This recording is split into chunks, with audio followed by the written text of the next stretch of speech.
Bonjour à tous, je tiens d'abord à remercier l'École française d'Abten pour l'organisation de cette journée et Maristal pour son invitation. Je suis ravie de cette occasion de faire dialoguer les fonds de nos institutions. Et donc je vais pour ma part vous parler de la mission de Joseph Chamonard pour la création du service des antiquités de Syrie en 1920 à travers les lettres qu'il a produites et qui sont conservées à l'IFPO. Créé en 2003, l'IFPO est un centre de recherche sous co-tutelle du ministère de l'Europe et des Affaires étrangères et du CNRS, qui accueille des chercheurs travaillant sur la région du Proche-Orient dans toutes les disciplines des sciences humaines et sociales et à toutes les périodes de la préhistoire à l'époque contemporaine. Les archives dont l'IFPO est dépositaire sont celles des institutions qui l'ont précédée. Donc à Damas, l'Institut français d'archéologie et d'art musulman, fondé en 1922, qui est ensuite devenu l'Institut français des études arabes de Damas. À Beyrouth, le Centre d'études et de recherche sur le Moyen-Orient contemporain, CERMOC, fondé dans les années 70. Et pour ce qui nous intéresse un peu plus aujourd'hui, les archives du service des antiquités, de 1918 à 1946, et de l'Institut français d'archéologie du Proche-Orient, dit IFAPO, entre 1946 et 2002. L'historique de conservation de ces archives est assez flou. On sait qu'il y a eu un premier plan de classement établi par les chercheurs dans les années 90, peut-être sous la direction de Jean-Louis Huot en 1994. Puis une mise à jour de son fond de classement par Leila Makaroun, qui était documentaliste, en 2002. Et le fonds a été clôturé en 2003 lors de la création de l'IFPO. Et nous avons accueilli en 2020 une stagiaire de l'INP, Ariane Ajoula, qui a travaillé sous la direction de ma collègue Elsa Zahria et qui a mis à jour ce plan de classement, qui a également fait un bilan sanitaire du fonds et pris des mesures de conservation.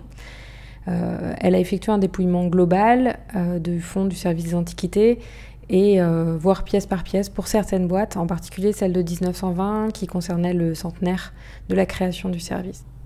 Ces archives ne sont pas signalées en dehors du répertoire du fonds du CCFR, mais elles sont ouvertes à la consultation de tous les chercheurs qui en font la demande. Donc le fonds du service des antiquités, plus spécifiquement, remonte à la veille du mandat français en Syrie et au Liban actuel, puisque dès 1919, le Haut Commissariat recrute des inspecteurs d'archéologie parmi les officiers et sous-officiers de l'armée française afin de dresser un inventaire des monuments antiques et établir des rapports sur leur état de conservation. Et donc quand Joseph Chamonard est missionné à Beyrouth en 1920, il y rejoint Léonce Brosset, architecte, qui était déjà sur place, et un certain Claude Prost, qui est un archéologue turcophone. D'après le rapport de Joseph Chamonard sur sa mission, on sait qu'ils ont cependant passé très peu de temps ensemble, puisque cette année-là, Léonce Brosset est tombé malade et Claude Pro a été missionné ailleurs pour une mission d'interprétariat par le Haut Commissariat. C'est une période où la gestion militaire des États sous mandat facilite la collaboration des archéologues avec l'armée du Levant.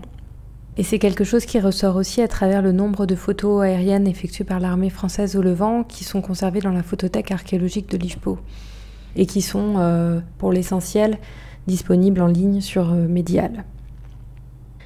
Donc ce fonds est riche en informations. Ce sont des archives administratives qui nous informent sur le fonctionnement de l'administration française à cette époque du mandat, en particulier le service d'antiquité et le Haut Commissariat.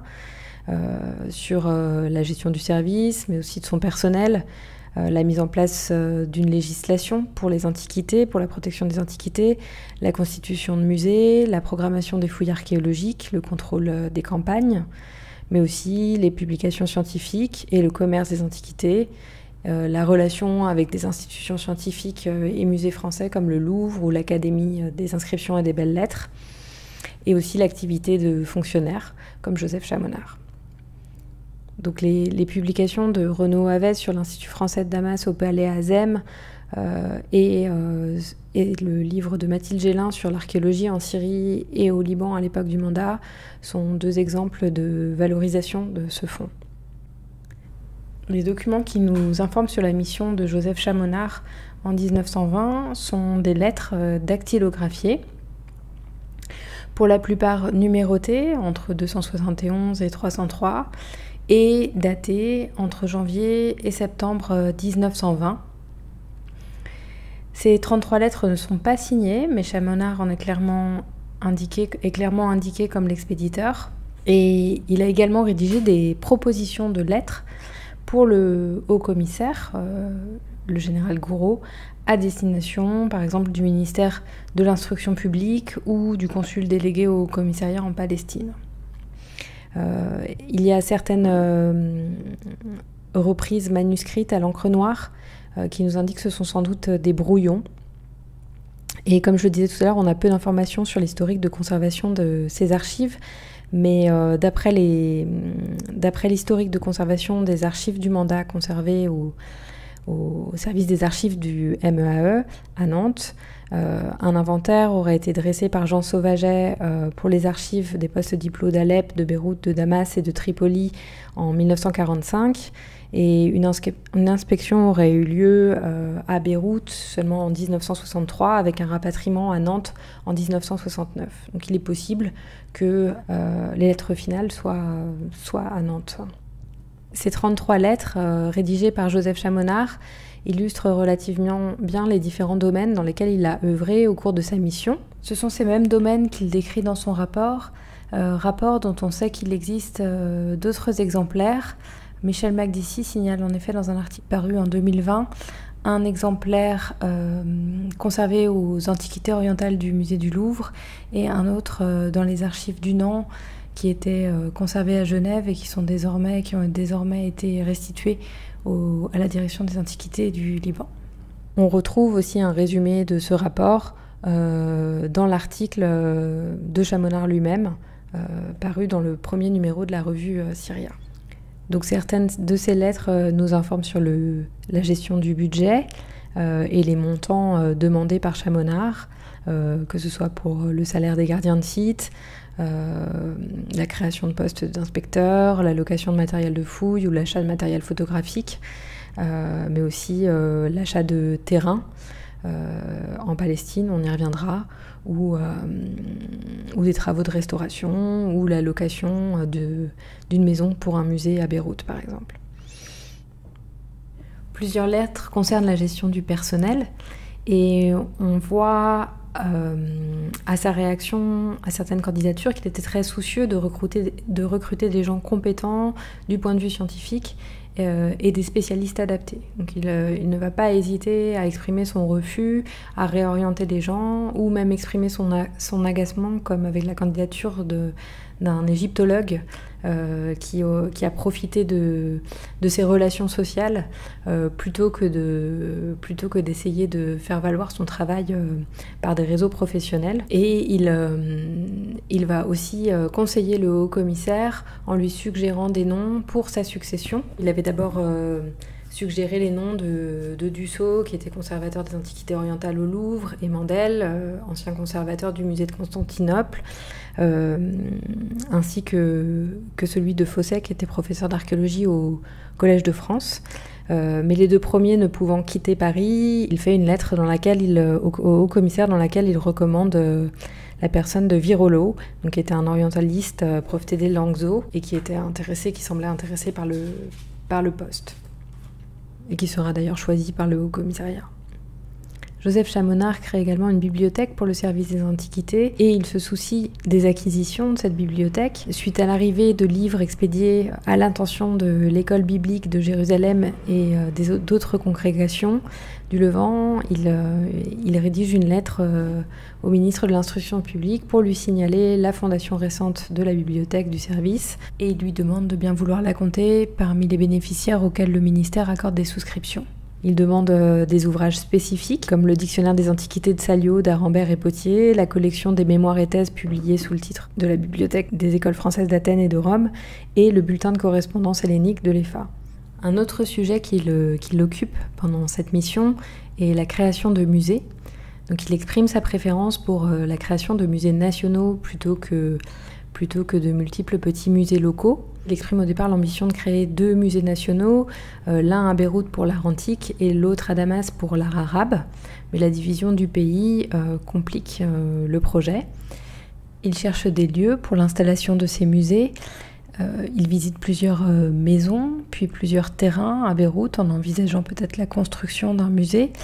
À Damas, il visite la maison Azem Mouayad et suggère au commissariat d'en acheter la partie délaissée et non habitée par la famille propriétaire. Le plus gros obstacle dans la création de ces musées semble l'inexistence de collections, en fait, et pour lequel il suggère de passer soit par l'achat d'antiquités en se méfiant des faussaires, soit par les fouilles archéologiques. Une partie de son activité relève de la diplomatie culturelle.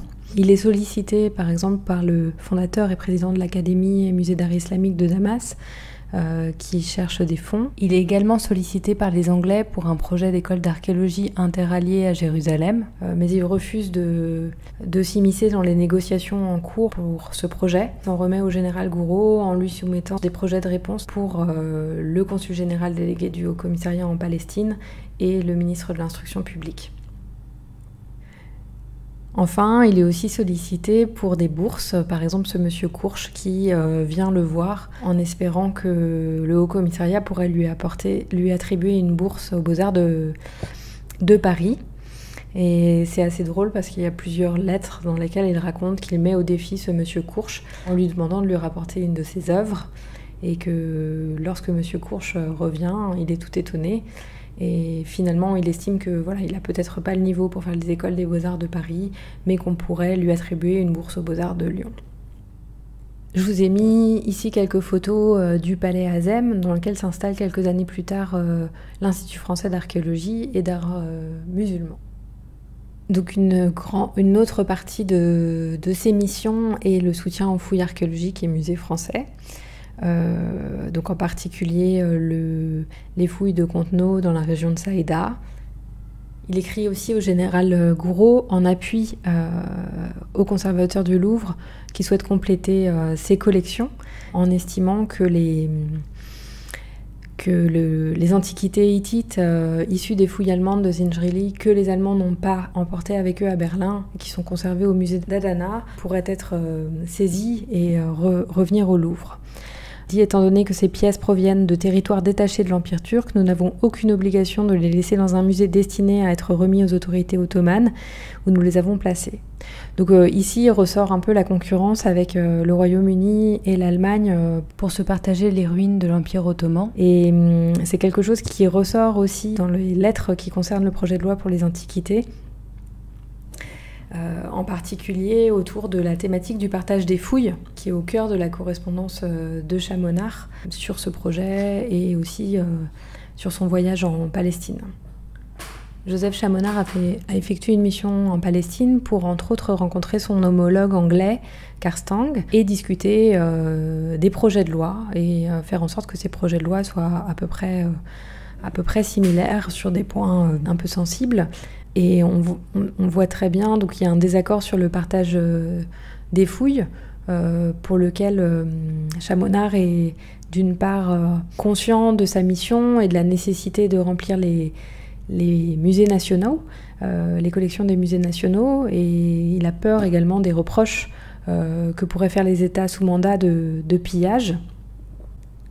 Il regrette aussi beaucoup l'absence de musées, enfin il compare la situation par rapport à la Grèce et l'Égypte, et il dit que les lois, et qu'il trouve que les lois grecques et ottomanes sont beaucoup trop strictes, mais en même temps qu'il faudrait pouvoir remplir ces musées, et donc il est assez pour laisser la priorité aux musées nationaux dans un choix des objets retrouvés en fouille. Mais les Anglais, eux, sont plutôt pour un partage égalitaire du produit des fouilles. Et donc s'il finit par rédiger une lettre au ministre de l'Instruction publique pour que le projet de loi, et particulièrement ce sujet, soit soumis à la commission pour avis, à la commission consultative des fouilles et recherches archéologiques en Asie occidentale qui vient d'être créée en France, On le sent très partagé parce qu'il n'hésite pas non plus à mentionner le fait que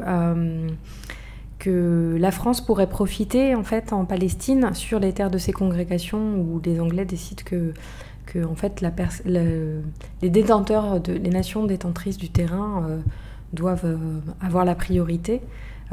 Donc la France pourrait profiter sur les terres de ces congrégations en Palestine, mais également en Irak où les Américains sont pour un partage égal des objets de fouille. La France pourrait profiter de cette situation et de ces lois pour les collections du Louvre. Une autre raison pour laquelle Joseph Chamonard est rendu en Palestine, c'est l'achat de terrains mitoyens à ceux d'une église appartenant déjà à une congrégation française, et sur lesquels se trouvent des ruines qui pourraient faire l'objet de fouilles scientifiques et de découvertes. En attendant que la loi pour les antiquités soit mise en place, la majeure partie de l'activité de Joseph Chamonard lors de sa mission consiste en la mise en application des décrets existants.